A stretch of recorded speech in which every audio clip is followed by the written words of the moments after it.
Just want to apologize in advance because literally every spot on campus that I could use to record has been taken, so I'm going to my dorm room.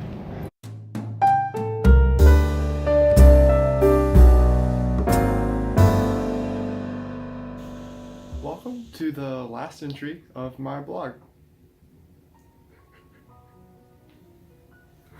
Just kidding. No, but in all seriousness, for this post, I'd like to talk a little bit about what I've learned this semester and give some advice for the future.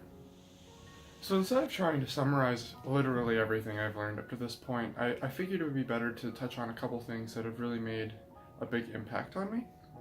The first of those was the idea that contagion doesn't necessarily have to mean literal contagion.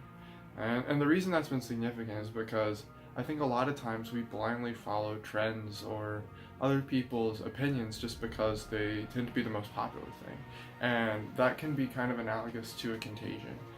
Whether it's a fashion trend or a political view, I think we just in general tend to follow the masses. And being able to recognize that and say, hey, wait, this thing that I'm doing isn't exactly something that aligns with me, and maybe it's just I'm doing it because everyone else is doing it. It helps you rethink about those decisions and really just reflect on why you do what you do.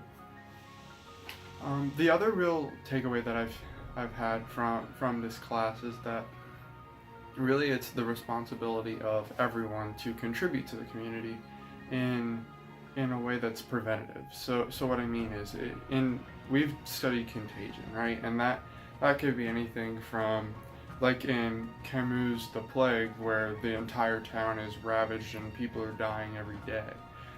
It could also take form as something less severe, as kind of like I've been watching Zootopia and working on Zootopia for my video essay, and there were only like 10 or 15-ish animals infected by the contagion in a giant city, but it's still the responsibility of everyone within that community to kind of resist the temptation of giving in to our gut. So what I mean by that is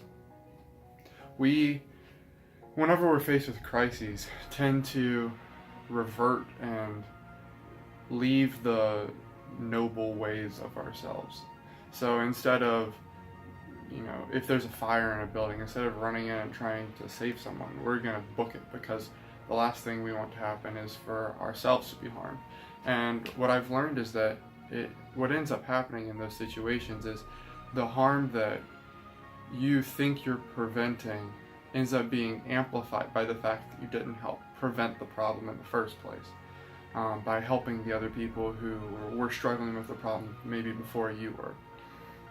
So what I'm getting at is, in situations where it might feel like our gut instinct is to run or to avoid the issue or to protect ourselves, the actual best choice of action is to really aid and assist those who are struggling with the thing we're trying to avoid. So thank you for watching, and I really hope you have an awesome Thanksgiving.